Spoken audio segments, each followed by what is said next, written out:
Ikalawang Korinto, ikasampung kabanata.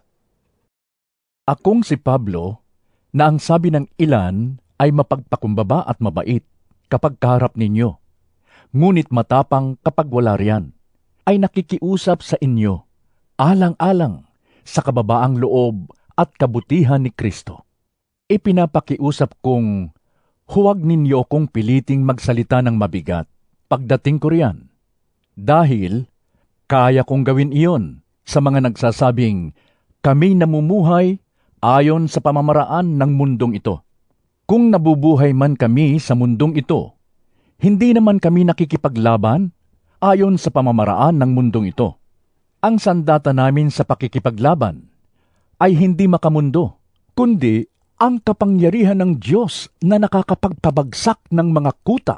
Sinisira namin ang mga maling pangangatwiran.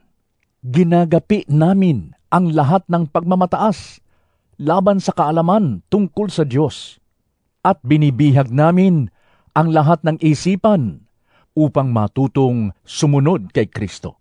Kapag lubos na ang inyong pagsunod, nakahanda kaming parusahan ang lahat ng mga ayaw sumunod. Ang mga bagay na panlabas lamang ang tinitingnan ninyo. Kung naniniwala ang sinuman na siya'y nakipag-isa kay Kristo, isipin niyang kami man, tulad niya, ay nakipag-isa rin kay Kristo.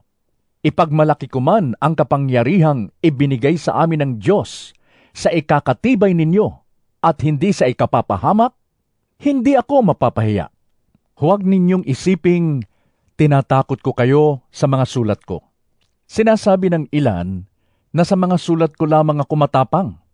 Ngunit kapag kaharap na mahina at ang mga salita'y walang kwenta. Dapat malaman ng mga taong nagsasabi ng ganyan na kung ano ang sinasabi namin sa sulat ngayong wala kami riyan, ay siya rin naming gagawin kapag kaharap na ninyo kami. Hindi kami nangangahas na ipantay o ihambing man lamang ang aming sarili sa ilang nagbubuhat ng sariling bangko. Napakahangal nila. Ang sarili rin nila ang ginagawa nilang sukatan at pamantayan ng kanilang sarili. Hindi kami lalampas sa hangganang ibinigay ng Diyos para sa gawaing itinakda niya sa amin, at kasama riyan ang gawain namin sa inyo. Hindi kami lumampas sa hangganang iyon, gayong kami ang unang pumunta riyan sa inyo, dala ang magandang balita tungkol kay Kristo. Hindi kami lumalampas sa hangganan sa pamamagitan ng pagyayabang sa pinaghirapan ng iba. Sa halip, umaasa kaming tatatag ang inyong pananampalataya sa Diyos, at dahil diyan ay lalawak pa ang aming saklaw sa inyo.